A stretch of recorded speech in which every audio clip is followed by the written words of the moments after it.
στον ουρανίσκο ξάπλωσα το τελευταίο χάπι.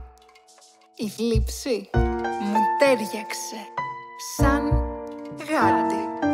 Η γάτα έκοψε τον εραστή της. Κέρδισε αιώνια την καρδιά μου. Μου γουργούρισε νοχελικά. Έμοιαζε εγωίστρια σαν τον ήλιο. Έκανε εύθρυπτα τα κόκαλα, κατάπιε τα βλέμματα κι έλαμψε σαν στάρ της τηλεόρασης.